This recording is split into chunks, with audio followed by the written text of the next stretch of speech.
Are you a mom trying to balance chronic pain and illness with being a good parent? Does it feel hopeless and lonely? With the It Hurts to Mom podcast, you'll gain encouragement, support, and maybe even hope. We discuss chronic pain, parenting, health, and general life advice with both experts and people who understand what you're going through. I'm host Lauren Rose, a disabled wife and mom living with chronic pain, depression, anxiety, and complex PTSD. My biggest joy in life is hearing people say this podcast helps them feel less alone in their chronic pain journeys. Check out the It Hurts to Mom podcast on Apple, Spotify, YouTube, or just about anywhere you get your podcasts. Let's walk together on this adventure of chronic pain and illness.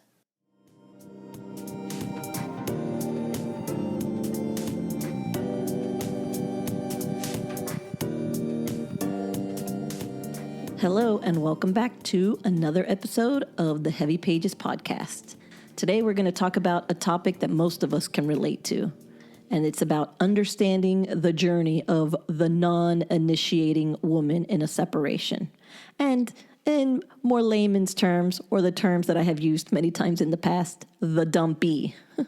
For those tuning in for the first time, hi. I'm Josie, your host, and today we're going to take a deep dive into the unique experience and challenges if you are the non-initiating person in your separation, which, as many of you know, is how my journey started. Let's see, and let's start with recognizing your emotions. So yes, there are going to be tons of emotions that you're going to be feeling. Confusion, heartache, even a little bit of hope. And it's perfectly normal to experience a mix of emotions during this time. Just remember that all of your feelings are valid. I mean, this is a road you've never traveled before. This is something that you probably have never experienced. And it's going to feel life-crushing, life-altering. It's going to be life-altering, actually. So it's normal to have all of those jumble of feelings, especially if you are, by chance, blindsided by the whole thing. If you didn't know it was coming, if you weren't prepared for it, I mean, the emotions are going to be all over the place. It is going to be a roller coaster ride. And I just want to tell you that it's okay to have those feelings. Allow yourself to have those feelings. Don't beat yourself up about those feelings. They are part of the journey, and they're going to be sticking around with you for a while. So give yourself the grace, because you're going to need it. And you might be looking over at the initiating partner, your husband or your longtime partner, and not seeing the same kind of emotions, not seeing them experiencing things the way you are. And that's normal because their journey is going to be different than yours. They have already done some of the internal work to decide to get to a point where they are willing to have that conversation with you and tell you that they want the separation. So they have done some of the work. They've done some of the grieving, maybe, and you didn't see it. So it's going to be hard for you to see them be able to, for you, in your opinion, it's going to look like they're moving on super quickly, but they have already done some of the work. You just didn't notice because you were blissfully unaware or subconsciously aware that something was going on, but not that it was something relationship ending. So they are definitely on a different path than you. And that's also okay. As much as it's going to suck, as much as it's going to hurt you to see them, and in your opinion, feel like they just moved on so fast, like, oh, they're just over me. How did they do it that quick? It really wasn't that quick. You just didn't notice their process. And you cannot compare the journey you're about to go on with them. You are doing yourself a huge disservice if you are looking at how they are acting and reacting and living their life and trying to compare it to you. It's not a race. It's not a contest. Now it's about you and how you are going to make it through this as intact as possible. So one thing I would definitely recommend is don't look over your shoulder at them. Don't look over to see what they're doing, because their journey is not your journey, and it doesn't matter what they're doing. it's going to be hard to do that. I recognize that. I struggled. I watched guys start taking salsa classes and making new friends and reinventing himself. And I didn't even know who the heck I was at that point. I had lost myself so badly. And he's over here creating a new persona. And it does make you want to throttle them. I'm with you. I get it. But we have to push past that because it's going to be about us now, not about them. And talking about that, not knowing who you are, there's going to be an identity shift. I mean, you as the non-initiator are going to go through a shift of self-identity. Like, who am I? You were a part of a partnership. You were a wife. You were a mother. You were established in your role and probably had already come to understand. And if you were like me, you weren't like the happiest person in the world, but you had come to a place of acceptance that this is the life you have, and you were, at least if nothing else, at peace with that. So now your world has been blown up. You're thinking, shit, I accepted, I settled, I decided this is my lot in life and I'm going to be okay. And then here he comes and rocks the boat. So it's going to be hard navigating the journey of self-discovery. Who am I? Who have I turned into? Do I like this person? Why am I not the same person that I was when this relationship started? What changed me? Do I want to be that person again? Can I be that person again? How can I be that person again? It's going to be a long introspecting road. Is that even a word? It's going to be a very introspective time. And it's hard because not only are you questioning all these things, you are still going through that pain. It's not like I wish, right, that it could be just, okay, you're jumping stairs, right? You're on one and then you step to the next one and then you step to the next one. No, this is more like one of those walking machines at the airport where you're moving forward, but there's no obvious step. It's just one whole fluid movement forward. So you're gonna feel the pain and the rejection, but you're also having to rebuild yourself and realize, who am I? Who do I want to be? And rebuild you. And even though I know that's going to be very difficult, I can promise you that it's going to be so rewarding. I hear so many women say, and you can listen to some of them that I speak to on my chapter checkup sessions, telling you that even though they did not want the separation, even though they were heartbroken, that at the end, on the other side of it, it turns out to be one of the best things that ever happened to them. They couldn't have imagined it. They didn't want to be separated or divorced. But when they look back and see who they were and who they can be now and who they are now, that they wouldn't go back. They would not go back. If you could go back in time and not have the divorce happen. So that is hopefully something that can give you a little bit of hope.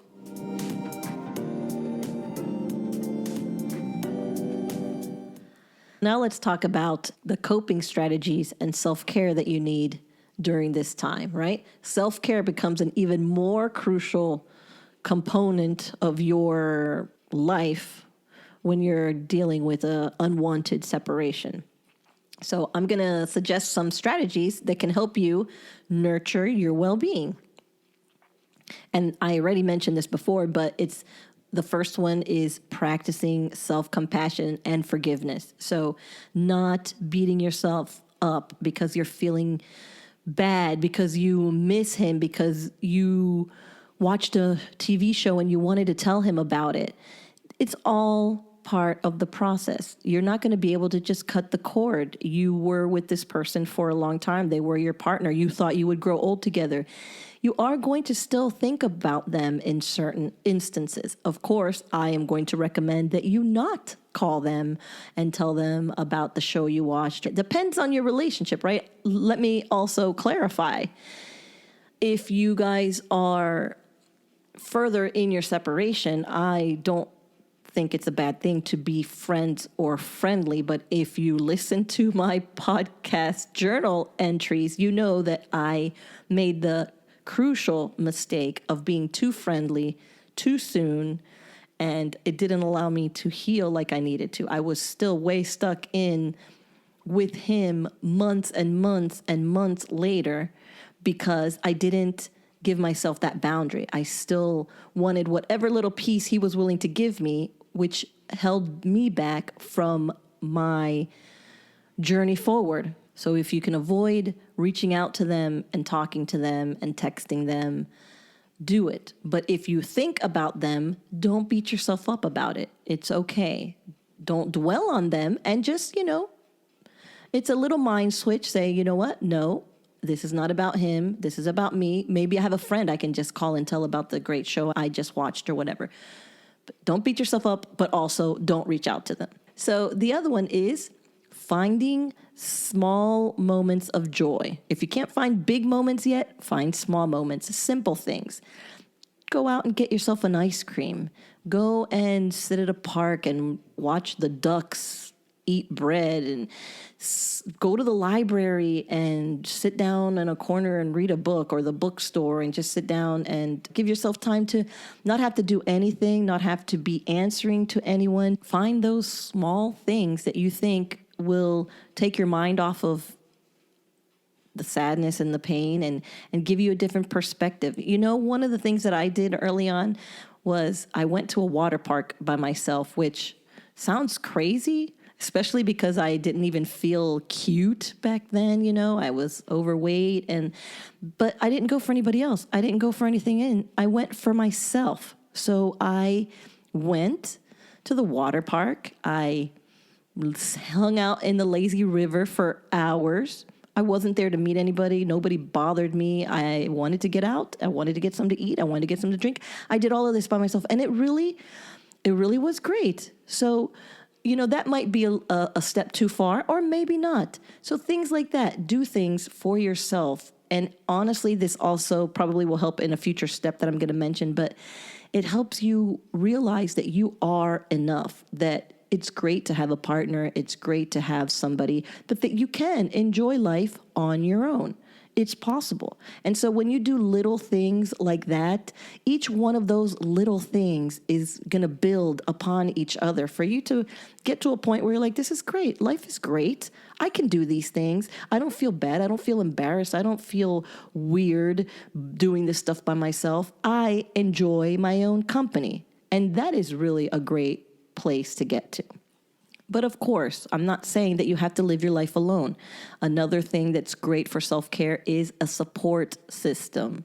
Again, if you've listened to my past journal entry episodes or any episode, I mentioned that I have such a great support system. I had a group of women around me, my sister being one of them, a couple dear friends that I've had since I was like 12 years old, and they really rallied around me. They allowed me to just talk and talk and talk and vent and cry. And one of them, which is one of my closest friends, we both were going through this at the same time. Now, obviously, I don't wish that you and your best friend are both separating at the same time, but it just happened to be how it worked out for me. And honestly, she was such a lifeline. We both had children, similar ages. We both had the same weekends with our kids and weekends without our kids, which got a little dangerous, but it was so helpful to have someone else to cry with, to share with. And even if your friends are not in that situation, it's okay, because your friends want to support you. They love you. And so I don't recommend that you try to feel like I don't want to be a burden and not talk with your friends, because your true friends want to help you. And you need that help. It is so important to have other people to talk to and to share with. And if you feel like you are really, really alone and don't have anybody to talk to and nobody that wants to listen, I want to listen. I am willing to listen. I am here. And you can find me all sorts of different ways. Just check the show notes for the ways you can reach out to me. I'm here. If you really have nobody else that you can turn to, or you feel uncomfortable or you feel bad, you can come talk to me.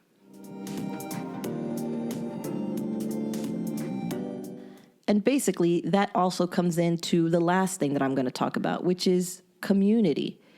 Your friends They all are there for you. They love you. They want to support you. But if you really feel like you need to speak to women that are actually going through exactly what you're going through, then you can do that. I have a Facebook group of women that are in your situation, and you can happily join that. But you can also look for meetups in your town, in your city. You can look for church groups and things like that that will put you in, and if you're not religious, that's fine. There are other groups that don't have to be tied to a religion, where you can meet up with like-minded women that are in a similar situation with you, and so that you guys can kind of share and commiserate together. And you can actually be the person that listens to somebody else. Sometimes there's so much power in hearing someone else's story and being where you are, but opening yourself up to listen to somebody else who is in desperate need of sharing, and being able to listen to them, being able to give them advice is going to empower you so much on your own journey. And you're probably going to even look at it in different perspective, because you know how they say, like, I can tell other people to do something super easily, but when I have to do it myself, it makes it so much harder. But when you are speaking to another woman that is living through what you're living, and you see her in this pain and you share with her, when you say that, you're going to be like, wait a minute, I get that. I could use some of that. And so it's such an empowering moment. So I highly recommend that you do try and put yourself around other women that are dealing with the unwanted separation, that are the non-instigators. I guess I should maybe retire the word dumpy, because it doesn't sound very nice, but it was my word for a long time. And I think you guys get it. And I say it in a joking kind of way, just to kind of being able to laugh at the pain. So if you find it insulting, please feel free to email me and let me know, and I will remove it from my vocabulary. So I hope this gave you a little more perspective about how you deal with your journey as the non-instigator, and give you a few ideas of things that maybe you haven't tried yet, or push you forward about things you've thought about but have been scared to try. I'm here to tell you, you can do it. I believe in you. Take that step. Okay, and before I log off for today's episode, I just wanted to remind you that I do have that free chapter checklist that you can download. You can find the link in the show notes, or you can visit heavypages.com to get your copy. It's going to show you what chapter in your journey you are currently living in. Gives you a little more insight as to where you are, and a little bit of a roadmap to where you're heading in this journey. So I hope you take advantage of it. Again, completely free.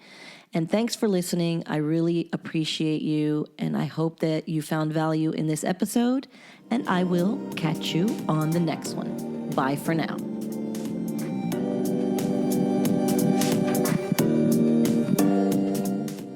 That's going to be it for this episode. If you'd like to reach out to me, you can always find me on Instagram at heavy_pages_podcast. And if you found this episode interesting, please consider clicking on that 5-star rating and following, so you are notified when the next episode drops.